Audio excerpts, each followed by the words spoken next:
إن الحمد لله الأكرم الذي خلق الإنسان وكرم وعلمه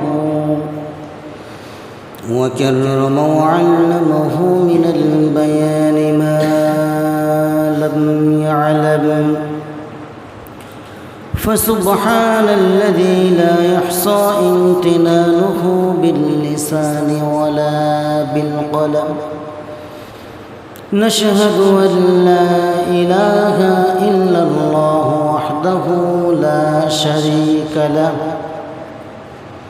ونشهد أن سيدنا ومولانا محمدا عبده ورسوله الذي أرسله بالحق بشيرا ونذيرا وداعيا إلى الله بإذنه وسراجا وقمرا منيرا.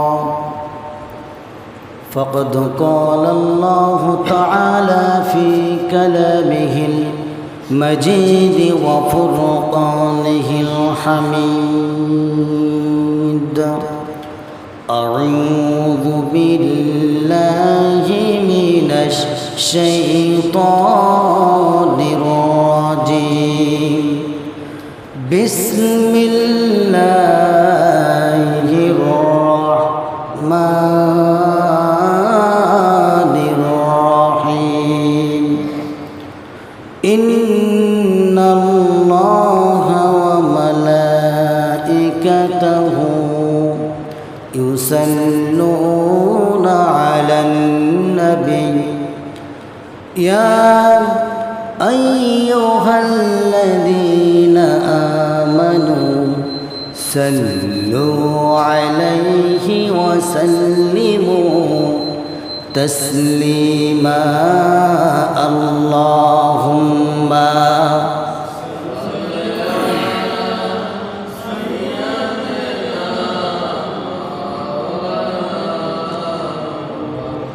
وعلى آل سيدنا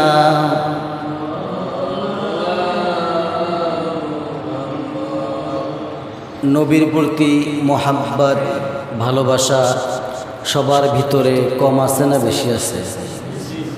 যদি বেশি থেকে থাকে রাসূলের শানে জোরালো কণ্ঠে বলি আল্লাহুম্মা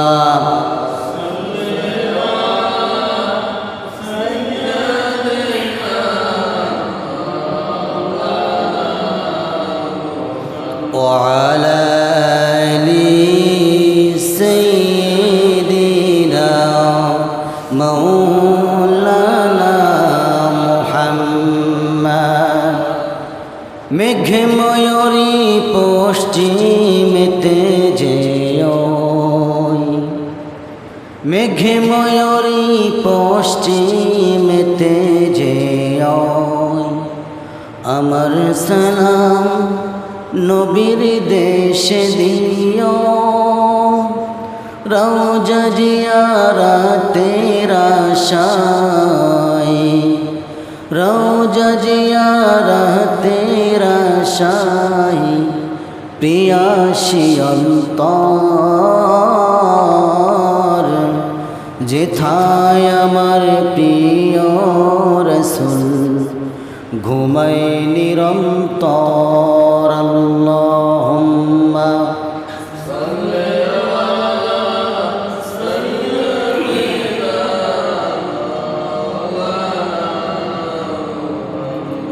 ওয়া আলা আলি সাইয়্যিদিনা।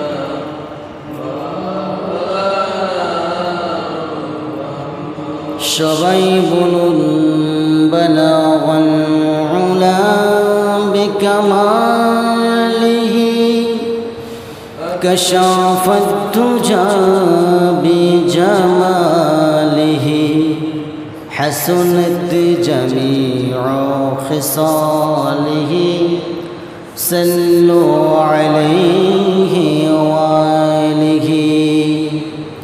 আরবের বুকে মক্কার পরে যেথায় মা আমিনা खुदर रहमती कौसार होए ज़ुर से बरबार बलगुल उला बिकमालिही कशाफत तुजा बेजमालिही हसनत जमीउ खिसालिही सल्लु अलैहि वालिही।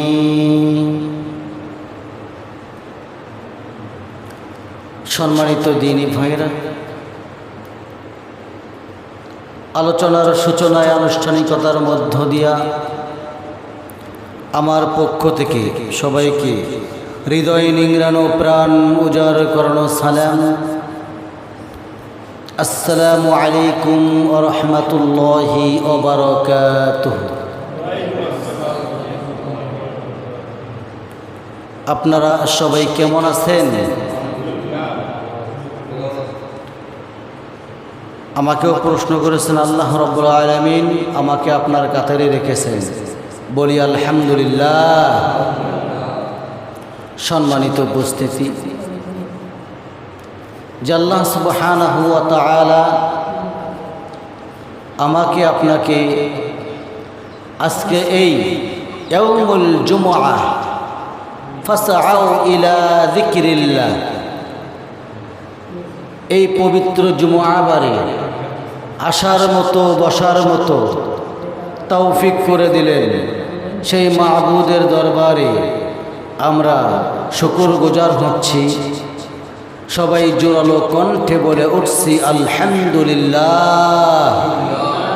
আর একটু জোরে বলি আলহামদুলিল্লাহ। আমরা আল্লাহ তাআলার শুকর আদায় করে নিলাম। সম্মানিত দ্বীনী ভাইরা, আসুন সরাসরি মূল আলোচনার দিকে চলে যাই। কি বলেন, যাব না? যাওয়া যায় তো। আমি গত শুক্রবারে একটা জায়গার মধ্যে আমি আলোচনা কাট করে রেখে দিয়েছিলাম। আপনাদের স্মরণ আছে কিনা আমার জানা নেই। আমি বলেছিলাম পাপ করেছি বান্দা। আমি বান্দা না, না ফেরেশতা? ফেরেশতার কোনো গুনাহ আছে? গুনাহ নেই। পাপ করে বা বান্দা ক্ষমা করবে, জোরে কোন আল্লাহ ক্ষমা করবে। ফেরেশতার কোনো যোগ্যতা আছে পাপ করার? কোনো যোগ্যতা নাই। বান্দা পাপ করবে, আল্লাহ মাফ করবেন, এটাই বাস্তবতা। সেটা হচ্ছে শুধু যে বারবার পাপ করবে আর তওবা করে নেবে, মাফ চাইবে, আল্লাহর কিন্তু এমন ঠেকা পড়ে নাই। তওবা এমন একটা বিষয়ের নাম, যে বান্দা ঘন ঘন খুব ঘন ঘন ইস্তেগফার পড়বে, আল্লাহ রাব্বুল আলামিন তাকে হয়তোবা চাইলে মুস্তাজাবুদ দাওয়া বানায়া দিতে পারেন। সুবহানাল্লাহ। সম্মানিত দ্বীনী ভাইয়েরা, এখন মুস্তাজাবুদ দাওয়া কাকে বলে শুনেছেন কখনো? হ্যাঁ না বলেন? কখনো শুনেছেন? শোনেন নাই? মুস্তাজাবুদ দাওয়া তাকেই বলে যেটা বান্দা বলে ফেলে আল্লাহ তাআলার কাছে, আল্লাহ কবুল করতে দেরি করেন না। ওই বান্দা যে দোয়াটাই করবে আল্লাহর কাছে, সেটাই কবুল হয়ে যাবে, নামাজ না পড়লেও চলবে। কি বলেন প্রিয় ভাইরা আমার? আসলেই মুস্তাজাবুদ দাওয়া হতে গেলে কিছু শর্ত আছে। সৎ পন্থায় চলতে হবে, হালাল পন্থায় চলতে হবে, হক পন্থায় চলতে হবে। আমরা কি সতের মধ্যে আছি না অসতের মধ্যে আছি? বলেন। আমরা অসৎ পন্থায় বেশি চলাফেরা করি। হকের কথা বললে, হক কথা যখন বলতে যাবেন, কারো কারো গায়ে লেগে যায়। আমি গত জুমায় বলেছি, কোরআনের সঠিক কথাগুলো যখন আপনি তুলে ধরবেন, যদি কারো গায়ে লেগে যায়, আপনি তখন বুঝে নেবেন এই লোকটার ভিতরে বিশাল বড় একটা বিস্ফোরা আছে। এখন এই বিস্ফোরাটা ওলট পালট করে দিতে গেলে ওই ব্যক্তিকে সর্বক্ষণিক ইস্তেগফার ঘন ঘন করতে হবে, সর্বক্ষণ ইস্তেগফার করতে হবে। আমার ভাইয়েরা, কথায় কথা চলে আসে এই মুস্তাজাবুদ দাওয়া সম্পর্কে। যদি কথা বলা শুরু করা যায় শেষ হবে না। আমি সামথিং করে আপনাদের মাঝে ছোট্ট করে একটা টপিক তুলে ধরতে যাচ্ছি। ইমাম আহমদ ইবনে হাম্বল নাম শুনেছেন? ইমাম আহমদ ইবনে হাম্বল তিনি একদিন ছদ্মবেশে বাইরে থেকে বের হয়েছেন। বের হয়ে দেখেন শীতকাল, কিন্তু সেই সময়ের মধ্যে এত পরিমাণ শীত, চাদর মুড়ি দিয়া ইমাম আহমদ ইবনে হাম্বল বাড়ি থেকে বের হয়েছেন। বাড়ি থেকে বের হওয়ার পরেই অনেক দূরে চলে গেছেন, এলাকা ছেড়ে অনেক দূরে চলে গেছেন। সেখানকার মানুষগুলো ইমাম আহমদ ইবনে হাম্বলকে চিনতেছেন না। শীতকাল, গভীর রাত হচ্ছে, এত পরিমাণ শীত চলে আসছে। একটা মসজিদের কোণার মধ্যে গেছেন।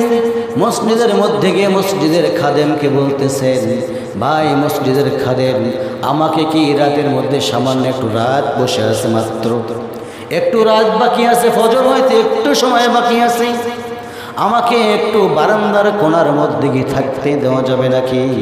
সঙ্গে সঙ্গে ইমাম আহমদ ইবনে হাম্বলকে বললেন, ওই খাদেম বললেন, সম্ভব নয়, মসজিদ তো ঘুমানোর জায়গা নয়, মসজিদ থেকে আপনি বেরিয়ে পড়ুন। এই কথা বলে ইমাম আহমদ ইবনে হাম্বল এই কথাটা শোনার সঙ্গে সঙ্গে ইমাম আহমদ ইবনে হাম্বল তিনি করলেন কি, মসজিদ থেকে বেরিয়ে পড়লেন। মসজিদ থেকে বেরিয়ে পড়ার পরে একটা জায়গার মধ্যে চলে গেলেন। এমন একটা জায়গার মধ্যে চলে গেলেন, গিয়া দেখেন এক যুবক রুটি ভাজতেছেন, রুটি খামির দিচ্ছেন আর পড়তেছেন আস্তাগফিরুল্লাহ, বিক্রিও করেন এবং রুটিও খামির দেন। প্রত্যেকটা কাজের মধ্যে বলেন আস্তাগফিরুল্লাহ, আস্তাগফিরুল্লাহ, আস্তাগফিরুল্লাহ। প্রিয় ভাইরা আমার, ইমাম আহমদ ইবনে হাম্বল আশ্চর্য হয়ে গেলেন আর চিন্তা করতেছেন যে এই যুবকটা কি এমন পাপ করেছে আল্লাহর দরবারে, প্রত্যেকটা কাজের মধ্যে শুধু ইস্তেগফার করতেছে। আমি একটু আগে আমার পরিচয় দেব না, আমার পরিচয়টা আমি দেব না, আমার পরিচয় না দিয়ে যুবককে আমি বলি।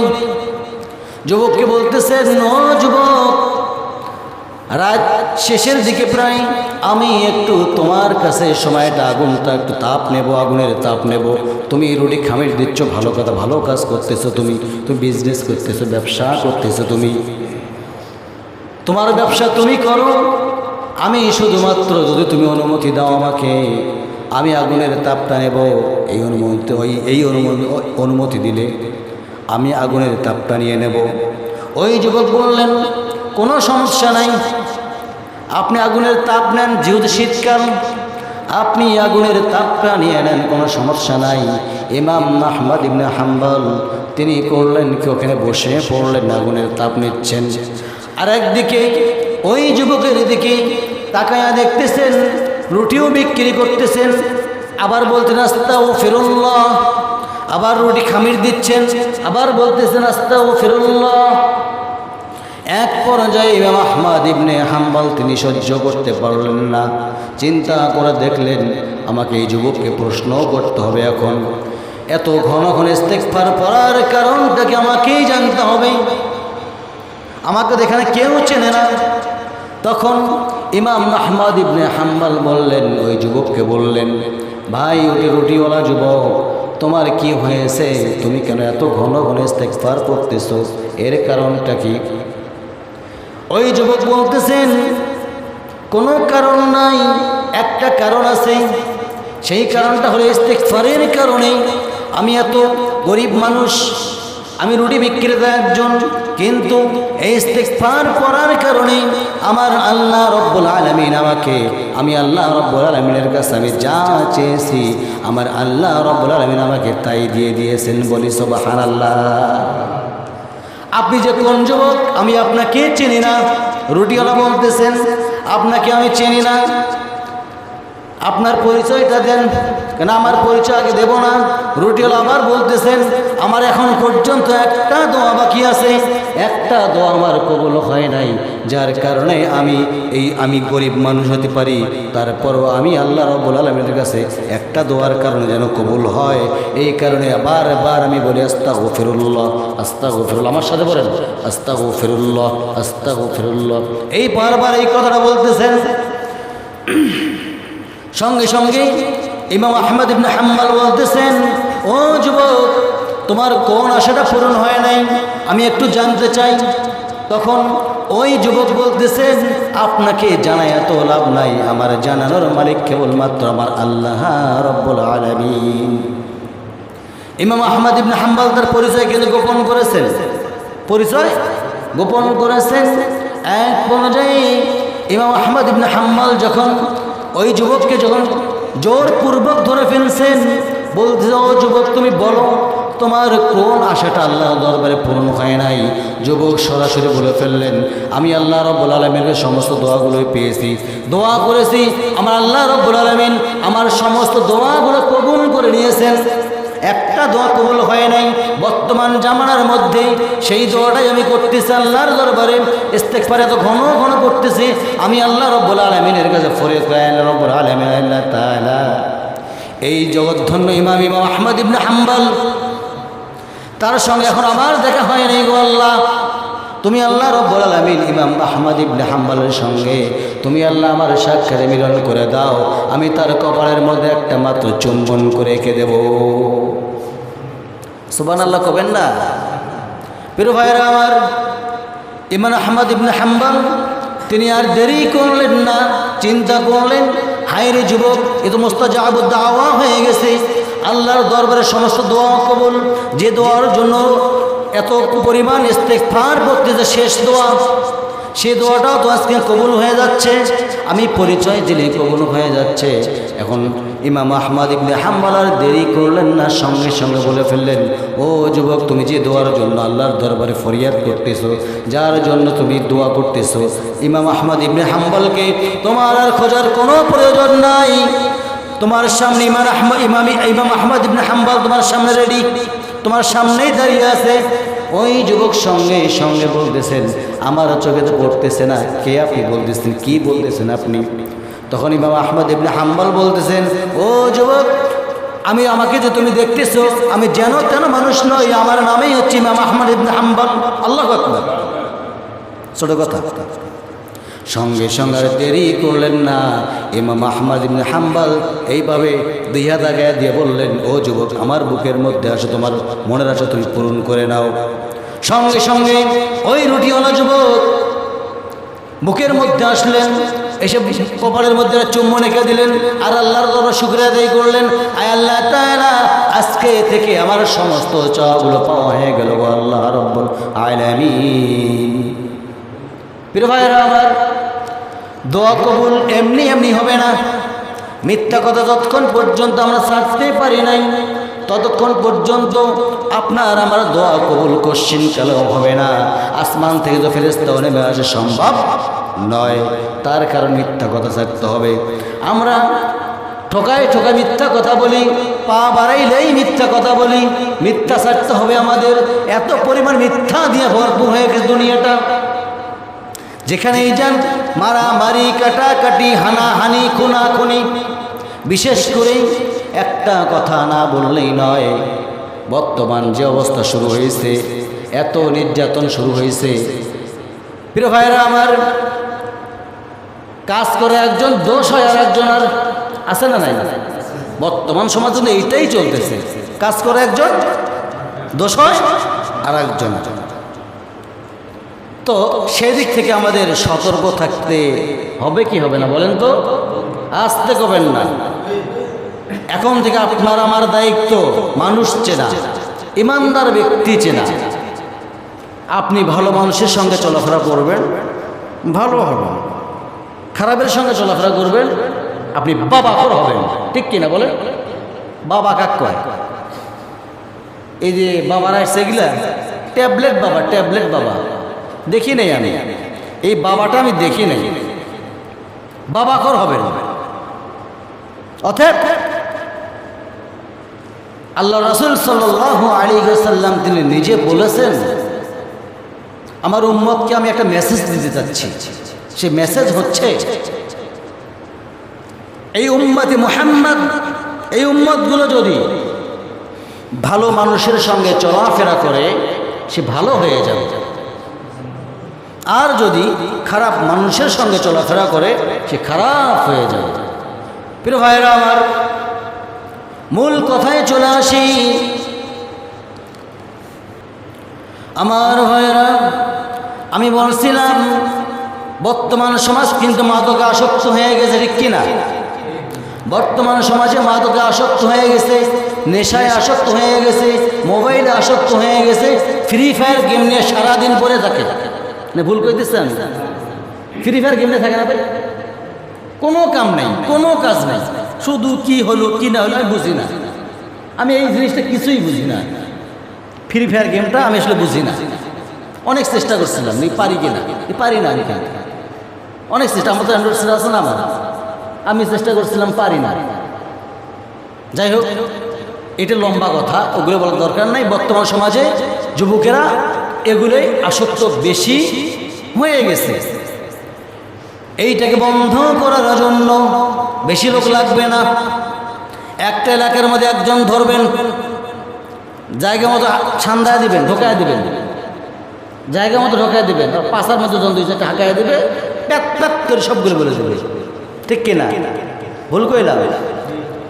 যখন কাঁচা কঞ্চে চেনেন না আপনার, কাঁচা কঞ্চে দিয়ে যখন হাঁকায়া দিবে কয়েকটা, তখন মূল গোড়া শিকড়, যেটা শিকড় চলে আসবে। কথাগুলো বলার দরকার আছে না? আছে না? প্রিয় ভাইরা আমার, এই মাদকে আসক্ত হয়ে আজকের সন্তানেরা মা বাবাকে দাম দিচ্ছে না, মা বাবাকে পর্যন্ত তারা খুন করার জন্য চলে যায়। আমি কি ভুল কইলাম নাকি? মনে হয় ভুল কইলাম। ভাইরা আমার, বন্ধুগণ আমার, মা বাবাকে যে সন্তান এঙ্কের কে চলবে তার জন্য জাহান্নাম অবধারিত। কথাটা কি আমার না আল্লাহর? জোরে কন, আরো জোরে। সবাই মনে হয় ফেরেশতা, আওয়াজ নাই। প্রিয় ভাইরা আমার,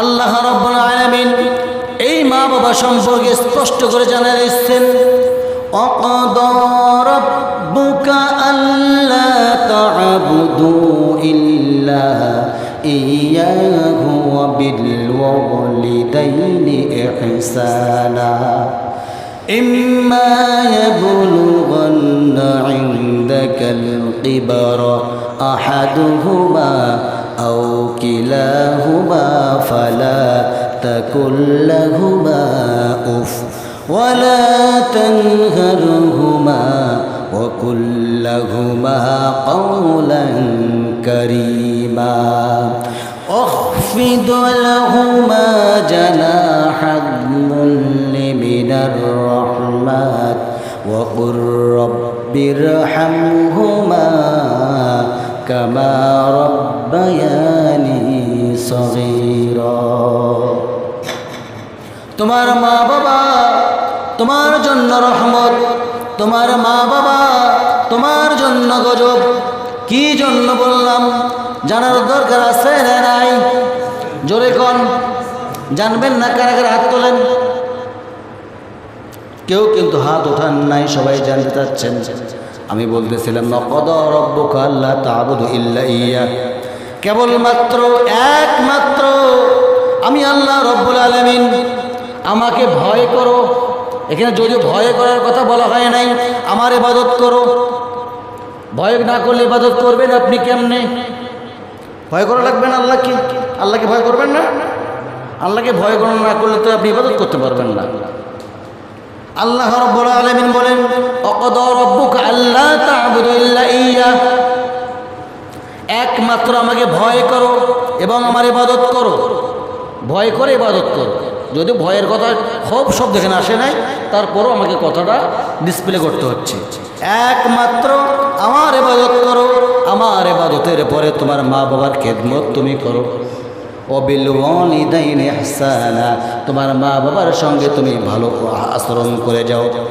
তোমার কথা শুনে যেন তোমার মা বাবা আচরণ শব্দটাও যেন না করে। যদি তোমার জন্য তোমার মা বাবা আচরণ শব্দটাও করে, আর ওই মা বাবা যদি আল্লাহর দরবারে একবার ফরিয়াদ করে বদদোয়া দিয়ে দেয়, সমস্ত দোয়াগুলো মঞ্জুর হয়ে যাবে না, কেন আল্লাহর দরবারে মা বাবার দোয়া কবুল হয়ে যাবে সাথে সাথেই। প্রিয় ভাইয়েরা আমার, 3 জনের দোয়া আল্লাহর দরবারে কবুল হয়। বলেন কয়জন? জোরে কোন, শুনবেন। এই বছর না আগামী বছর? শেষ করে দিচ্ছেন। 1 নম্বরে মা বাবার দোয়া আল্লাহর দরবারে মিস হয় না, সঙ্গে সঙ্গে কবুল হয়ে যায়। বদদোয়াও কবুল হয়ে যায়, দোয়াও কবুল হয়ে যায়। 2 নম্বরে মুসাফিরের দোয়া আল্লাহর দরবারে কবুল হয়ে যায়। নাম্বার 3, যে ব্যক্তি একবারে মাজলুম, মাজলুম বোঝেন, যে জুলুমের শিকার, যে ব্যক্তি মাজলুম, এই জুলুমের শিকারকারী ব্যক্তি যদি আল্লাহর দরবারে ফরিয়াদ করে, ওই দোয়া আল্লাহর দরবারে মিস হয় না, সঙ্গে সঙ্গে আল্লাহর দরবারে কবুল হয়ে যায়। প্রিয় ভাইয়েরা আমার, বর্তমান সমাজের মধ্যে আপনারা ভালো করে লক্ষ্য করে দেখবেন, বর্তমান সমাজের মধ্যে যারা আলেম আছে, ওলামা আছে, তারাই নির্যাতিত বেশি। আলেম ওলামারাই নির্যাতিত বেশি। এই কারণে বললাম, আলেম ওলামারা কোরআন থেকে সঠিক কথাগুলো যখন তুলে ধরে, এই কথা বলতে গেলে যখন সংসদ পর্যন্ত চলে যায়, তখন তারা নির্যাতিত হয়। আমি কি ভুল কইতেছি? হ্যাঁ, ভুল কইতেছি? আরে আলেম ওলামাদেরকেই সরাসরি ডাইরেক্ট হিট করেও কথা বলে। আল্লাহ রাব্বুল আলামিন বলেছেন, ইন্নামা ইয়াখশাল্লাহু মিন ইবাদিল উলামা ওয়ারাসাতুল আম্বিয়া। আলেম ওলামা হচ্ছে নবী রাসূলদের ওয়ারিস। আর আলেম ওলামাকে আমরা কটাক্ষ করে কথা বলি না, এটা করব না, এটা কথা করা যাবে, করা যাবে।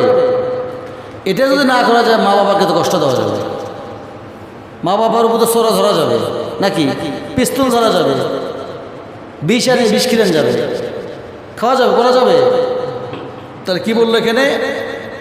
ওয়াবিল ওয়ালিদাইনি ইহসানা, তোমার মা বাবার সঙ্গে ইহসান স্বরূপ কথা বলো, যাতে করে তোমার মা বাবা তোমার কথা শুনে যেন আচরণ শব্দটাও না পায়। প্রিয় ভাইয়েরা আমার, কথাটা কেন আসলো সেটাও আমি আপনাদের ফাইন্ড আউট করি। এখানে আমি একটা কথা মনে পড়লো, সেজন্য আমি কথাটা নিয়ে আসলাম। আমার এলাকায় একটা ছোট ছেলে মাদকে আসক্ত হয়ে গেছে, বুঝতে পারছেন? তো সে তার মাকে বাবাকে এনি টাইমের মধ্যে খুন করতে যাচ্ছে। যাই হোক, সেই বাচ্চাটা ধরেন এইরকম বয়স হবে, সেই ছেলেটা তার মা বাবা আমার হাতে তুলে দিয়ে বলতেছে, বাবা কিভাবে কন্ট্রোল করা যায়, ওকে কন্ট্রোল করো। আসলে সে মাদকে আসক্ত থাকলে সে কন্ট্রোল সহজে হবে না। হবে? মাদক এমন একটা ব্যাধির নাম, যে মাদকে আসক্ত হয়ে গেছে সে কাউকে খুন করতে দ্বিধাবোধ করে না। প্রিয় ভাইয়েরা আমার, যাই হোক, আবার মনে করেন না হুজুর আপনার এলাকার কথা আমার এলাকায় বললেন কেন। বলার উদ্দেশ্য আছে, আমার এলাকার মধ্যে হয়েছে একটা ঘটনা, 2টা ঘটনা বা 5টা ঘটনা বা 4টা ঘটনা, তা আপনার এলাকার মনে হয় নাই? নাই? আছে, অবশ্যই আছে। আপনি পিছনে চলে যান, মসজিদের পিছনে চলে যান, আমার স্বচক্ষে দেখা আপনার এই সমাজের এই মানুষ গাঁজায় আসক্ত হয়ে গেছে, ঠিক কিনা? আমি স্বচক্ষে দেখেছি। এখন আপনি বলতে পারবেন না হুজুর আপনার এলাকার কথা বললেন কেন, আমি দেখেছি, নাম বলবো না। প্রিয় ভাইয়েরা আমার, রাগ করার কোনো প্রয়োজন নাই। তারপর আল্লাহ রাব্বুল আলামিন বলেন, রব্বিরহামহুমা কামা রব্বায়ানি সগীরা। তোমার মা বাবার সঙ্গে তোমরা এমন আচরণ করবে, আমি আগেই বলেছি, তোমার মা বাবা যখন বলো বৃদ্ধ বয়স্ক হয়ে যায়, তাদের সঙ্গে তুমি যখন ছোট্ট ছিলে, তখন তোমার মা বাবা তোমাকে যেমন করে লালন পালন করেছে, আজকে তোমার মা বাবা বৃদ্ধা হয়ে গেছে, তাকে তুমি কটাক্ষ করে কথা বলো না। কথা কি আমার না আল্লাহর? আল্লাহর কথা।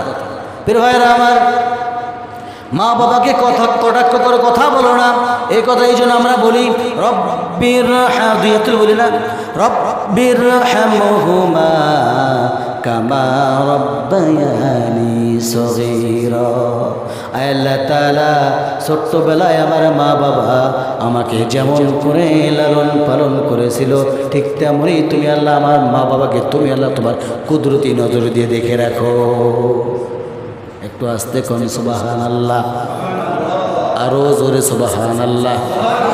প্রিয় ভাইরা আমার কথা আপনারা সবাই বুঝেছেন না বোঝেন নাই? আস্তে কবেন না, বুঝেছেন না বোঝেন নাই? যদি বুঝে থাকেন ভালো কথা, না বুঝলে আরো ভালো কথা। প্রিয় ভাইরা আমার, মা বাবার খেদমত করব তো সবাই রাজি আছেন? কারা কারা আল্লাহকে দেখান, দুই হাত তুলে। আমার মা বাবা বাঁচে আছে ভাই, হাত নামান। এখানে তাকবীর দেওয়া জায়গা নয় তো? তাকবীর দেওয়া যাবে না? দেওয়া যাবে, বড় হইতো আর দেওয়া যেত।